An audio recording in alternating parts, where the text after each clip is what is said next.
Email phishing scams are no longer just Nigerian princes asking to wire money into your bank account. They're much, much more sophisticated, and if you think that you're too smart to be fooled, think again. Hi, I'm Josh. This is All Things Secured. Thank you for joining me. Whether you've come here on your own search or whether you've been asked by a friend or a family member to watch this, I hope that you'll take it seriously. We're going to be walking through what's known as the S.T.O.P method.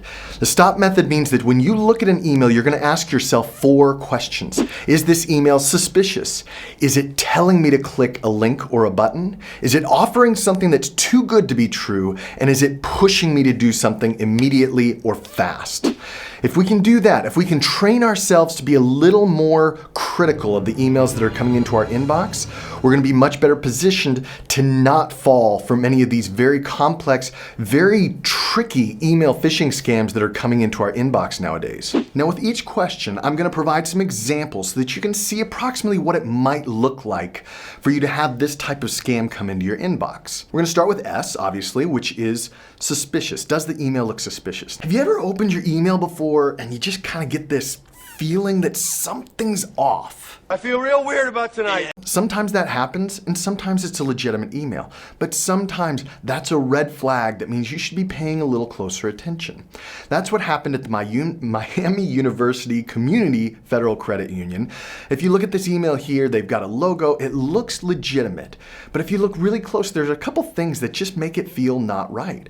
There are words like accounts that are misspelled, or there's a improper use of grammar.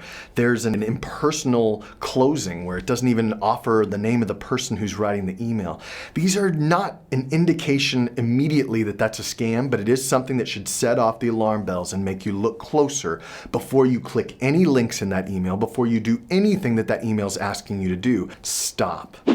The second question you need to ask yourself is this email telling me to click a link or a button? Another popular scam is, let's say, the Netflix email scam, where you get an email saying your account is going to be suspended if you don't update your billing. There's been an error in your billing. Please click here. So you click on that email, you go to the website, you sign in with your credentials, and you add in your billing information just like they asked you to, and you're good to go. Your Netflix continues to stream. But what you didn't realize is that that link sent you to a copy of the Netflix website where you just gave them your login information for Netflix in addition to all of your billing information. This scam can easily be avoided. I'll tell you how in just a moment, but that's something you need to be always watching out for. If an email tells you to click a link or click a button, unless you are 100% sure that that link is good, try not to click it. Just, pull that finger back. You don't click it. The third question you should ask yourself is this email offering something that is too good to be true? My favorite example of this is the IRS tax refund phishing scam. Let's say you got an email in your inbox that said that the IRS had miscalculated your taxes and they now owe you a refund of $400 and something. Sounds great, doesn't it? All you have to do is click here and apply for that refund. Sounds like everything that you would want, but it is a little too good to be true, isn't it? If something's offering you something too good to be true, stop. And the fourth and final question is this email pushing you to do something immediately or quickly? Now, this is the type of scam that really preys on our emotions. So let's say you get an email from what you think is a family member or a friend telling you that they are stuck in some place and they need money immediately in order to fix their car or to get back to their house or to get a hotel room, and they need you to wire this money. Don't even ask about it. Just send this money to this bank account. Please, can you help me? Tell me, did you send the money? Now, of course we want to help, and maybe they do need help, but again, you need to stop before you just quickly do something that may cost you a lot of money in the end. So let's say now that you've asked the 4 questions, and you're suspicious that this email is a phishing scam. What do you do now that those red flags in your head are flying? Well, there's one thing that I recommend, and that is to find a way, a different method or a different mode of communication to confirm the veracity of that email. What do I mean? Well, let me tell you a story.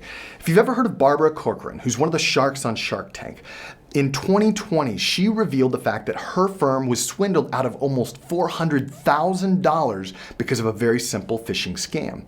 It went like this. Her accountant, her bookkeeper, was sent an email from their email address that told the bookkeeper to pay an invoice to that amount of $300,000 immediately. So it looked like it came from Barbara. It was something that was common that they had to do to pay these invoices, and so she did. It wasn't later until they realized that email was actually a phishing scam. The bank account was the bank account for that fraudster, and they had just lost more than $250,000. Now, what could they have done? There's a couple things from a corporate standpoint in their email security that they could have done, but let's look at this from a personal standpoint. The bookkeeper could have taken a different form of communication to confirm this with Barbara. Instead of emailing back, which the hackers might have seen, she could have walked into Barbara's office and asked, "Is this an invoice that you asked me to send?" Barbara! Barbara! She could have texted her, she could have called her, she could have used a different type of instant message to confirm that that was an actual invoice that Barbara immediately wanted her to send. And that's something that you can do as well. Let's say that you get this urgent email from a friend of yours or a family member asking you to send money. Well, find a different way to connect with them to confirm that that is something that is actually happening. If you are getting an email from Netflix saying that you need to update your billing information, instead of using and clicking that link, why don't you go into a different browser, click into Netflix, and open that up and find out if they're actually asking you to update your information. Same with a bank, same with anything else. Don't click on the links. Type in your own URL. Don't immediately do what they're asking you to do. You need to confirm it through a different method. Now, is this going to protect you from all phishing scams? Absolutely not. There's going to be new and better ways that people figure out how to scam us out of our money and how to scam us out of our information. But these 4 simple questions: is this email suspicious? Is it telling me to click a link? Is it offering something too good to be true? Is it pushing me to do something immediately? These, if we can keep that in our mind and allow them to send up those red flags, are going to keep us from falling from the most simple email phishing scams that are out there. Hopefully this is helpful to you. If so, share it with somebody else you know who might be a little more susceptible to this kind of scam. Let them know how they can protect themselves. And if this video was helpful, give it a thumbs up. Subscribe to this channel because I offer a lot of great tips for keeping yourself secure online through all things secured. Thanks so much. Have a wonderful day.